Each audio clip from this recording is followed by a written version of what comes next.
Katika kipindi ambacho vijana wengi huzunguka ofisini wakitafuta ajira za kitaaluma, kijana mmoja kutoka kijiji cha Makunga, kaunti ya Bungoma, amechagua mkondo tofauti. Huyu ni Nick Elabo, msomi wa uhandisi ambaye sasa ameweka taaluma yake pembeni na kujitosa katika kilimo biashara.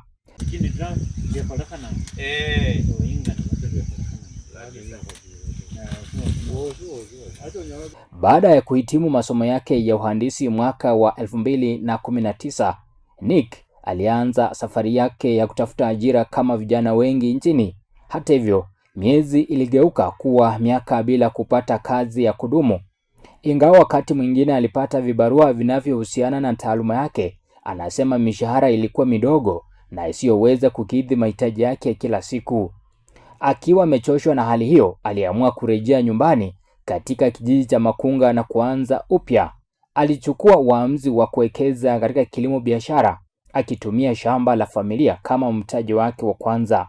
Sasa mimi mwenyewe najishughulisha na ukulima wa mboga, hasa wakati wa kiangazi. Mimi mwenyewe kitaaluma nimesomea electronics, diploma in electronics. I'm an engineer by profession. Lakini baada ya kuzunguka hii Kenya yetu nikijaribu kutafuta ajira hapa na pale, sikuona kama hizo pesa zinanitosha. Ndio maana nikarudi nyumbani na kujitoza kwa ukulima biashara ambao naona inalipa. Leo hii Nick amelima ekari 2 za sukuma wiki, mazao ambayo yamekuwa chanzo chake kikuu cha mapato. Anasema alichagua sukuma wiki kwa sababu ni zao lenye soko la uhakika na mzunguko mfupi wa mavuno.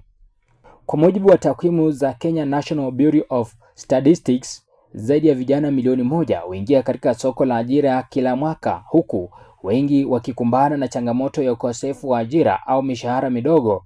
Hali hii imewalazimu baadhi yao kutafuta mbinu mbadala za kujipatia kipato, ikiwemo kilimo. Mimi niliamua kujitoza kwa ukulima baada ya kukwepa taaluma yangu ya electronics, kwa sababu kwa kutembea kwa kampuni kadhaa nilipata kwamba hizo pesa hazinitoshi kabisa. Sasa kurudi mashinani, nikaona ukulima angalau matumishi yake ama mahitaji ya ukulima iko chini kulinganisha na mahitaji ya taaluma yangu ambayo ingehitaji capital, pesa ya kuanzisha kubwa. Nick anasema kilimo si kazi ya wasiofanikiwa darasani, bali ni sekta yenye fursa kubwa ikiwa itachukuliwa kwa mtazamo wa kibiashara.